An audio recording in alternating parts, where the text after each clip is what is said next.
Halo semuanya, aku Syifa Fadila, mahasiswa Fakultas Hukum Universitas Sultan Ageng Tirtayasa. Pada kesempatan kali ini aku ingin memberikan reaction terhadap video apa yang terjadi ketika kita mengebom nuklir sebuah kota melalui sisi hukum humaniter internasional.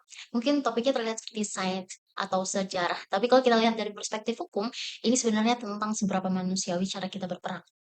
Nah, teman-teman, video ini tuh menunjukkan gimana satu bom nuklir bisa menghancurkan kota dalam hitungan detik, bahkan hingga menewaskan ratusan ribu orang, juga meninggalkan efek radiasi selama puluhan tahun.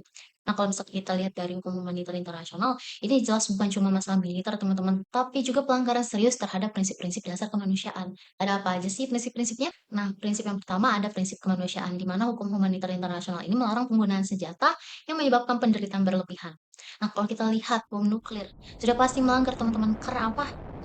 Bom nuklir ini menciptakan atau menghasilkan panas ekstrim, luka bakar, bahkan radiasi yang mempengaruhi generasi berikutnya. Dan tentu aja itu semua tidak manusiawi, teman-teman. Hal ini juga ditegaskan dalam pasal 35 ayat 2 Protokol Tambahan 1 1977 yang melarang cara berperang yang menimbulkan luka berlebihan. Kemudian prinsip yang kedua ada prinsip pembedaan, di mana dalam hukum perang wajib banget nih membedakan antara mana kombatan, mana warga sipil. Tapi permasalahannya adalah gimana caranya nuklir bisa milih target. Karena sekali dijatuhkan, semua kena. Mau itu rumah, mau itu sekolah, maupun itu rumah sakit. Jadi jelas ini melanggar pasal 51 ayat 4 Protokol Tambahan 1 yang melarang serangan membabi buta, teman-teman. Kemudian prinsip yang ketiga ada prinsip proporsionalitas, di mana kerugian sipil ini nggak boleh berlebihan dibanding keuntungan yang didapatkan oleh pihak militer. Tapi dengan efek penghancuran total, gimana mungkin teman-teman itu sebanding dengan keuntungan strategis apapun? Kemudian prinsip yang keempat ada pencegahan, di mana negara wajib ambil langkah untuk mencegah korban sipil. Tapi kalau kita lihat dari kasus nuklir, sepertinya hal itu nyaris mustahil ya teman-teman.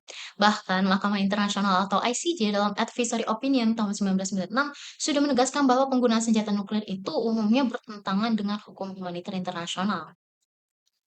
Nah, teman-teman, sekian reaction yang bisa aku berikan terhadap video tersebut, yang mana kesimpulannya adalah penggunaan bom nuklir itu bukan cuma soal kekuatan militer, tapi juga soal kegagalan moral dan hukum.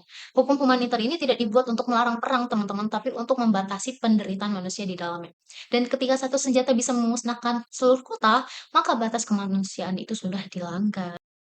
Sekian video reaction yang bisa aku berikan terkait video bom nuklir, di sebuah kota itu. Karena pada akhirnya apa, bahkan di tengah perang pun, kemanusiaan itu harus tetap jadi garis yang tidak boleh dilewati. Nah, sekian, terima kasih sudah menonton. Semoga video ini menjadi pengingat bahwa kekuatan tanpa kemanusiaan bukanlah kemenangan, tapi kehancuran.